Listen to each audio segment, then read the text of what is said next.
7 days. No goals, no to-do lists, no optimizing, no hustle, no tracking habits, no morning routine, no productivity system, just nothing. And I want to be honest with you. I didn't do this because I was brave or enlightened. I did it because I completely broke down. I had been running on empty for months, waking up exhausted, going to sleep anxious, filling every hour with something, because stopping felt dangerous. Like if I slowed down, everything I was building would fall apart. Maybe you know that feeling. Not lazy, not unmotivated, just running, constantly running, and slowly realizing you don't even remember where you were going. That was me, 7 days before everything shifted. Here's what nobody tells you about the self-improvement world. It can become its own trap. You start trying to better yourself, which is good. You build routines, you track habits, you optimize your mornings, your sleep, your diet, your focus blocks, and somewhere along the way, the whole thing quietly flips. You're no longer doing it because it feels meaningful. You're doing it because stopping feels like failure.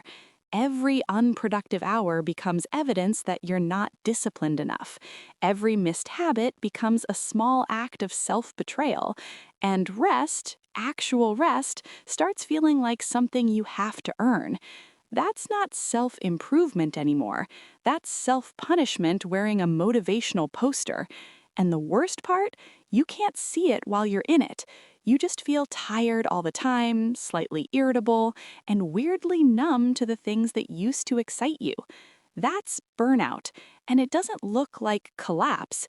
It looks like someone who's still showing up, just completely hollow inside. So on day 1 of my 7 days, I did nothing.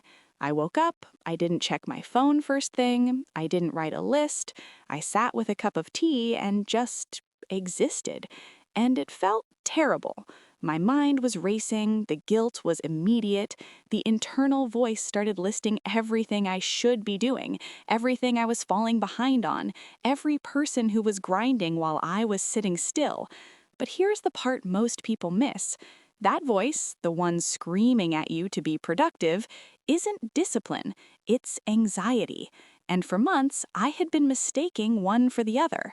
Real discipline builds you up.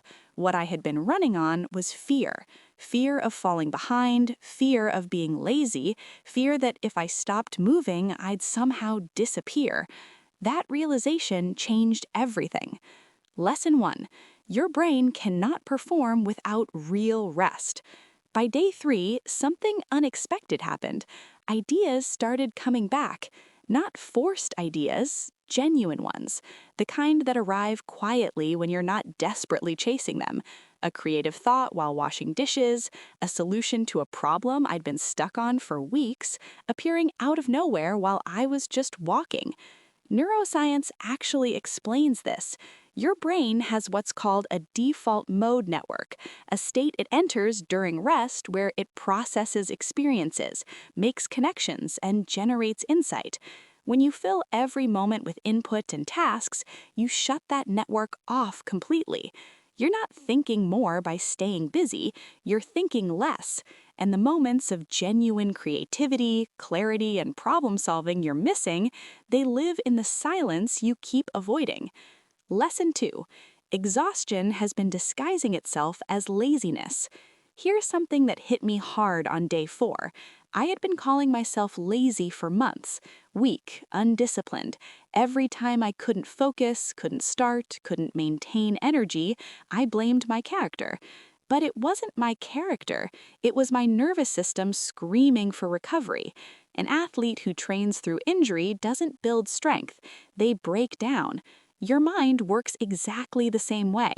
What looks like laziness is often your body and brain doing the only thing left they can do, shutting down to survive. Rest isn't the enemy of progress. Chronic exhaustion is.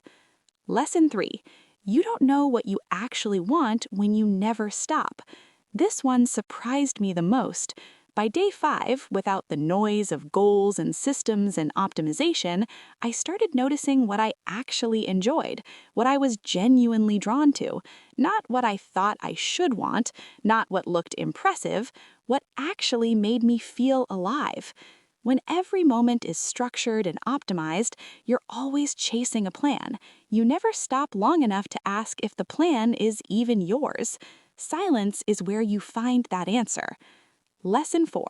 Doing less created more than doing everything ever did. Day 7. I picked up one project. Just one. No pressure, no deadline, no productivity system. And I worked on it for 4 hours straight without noticing the time pass. That focus, that effortless, deep, joyful focus, I hadn't felt it in months, because I had been spreading myself so thin across so many tasks that nothing ever got my full attention. Less done fully is always more than everything done half empty. I'm not telling you to stop working. I'm not telling you rest is the answer to everything. What I'm telling you is this. If you have been running for months and nothing feels meaningful anymore, if your energy is gone and your excitement has quietly disappeared, if you're going through the motions and calling it discipline, you might not need more motivation. You might just need to stop completely, even for a day. Because here's what 7 days taught me. You cannot pour from an empty cup. You cannot think clearly on a broken engine, and you cannot build a life you love while running from the fear of stopping. Real productivity isn't about how much you do. It's about how clear, how focused, and how alive you feel when you do it. So if you're exhausted right now, give yourself permission. Not forever, not even for 7 days, just today. One afternoon, one quiet morning with no agenda. Let your brain breathe. You'll be amazed what comes back when you finally stop running. See you in the next one.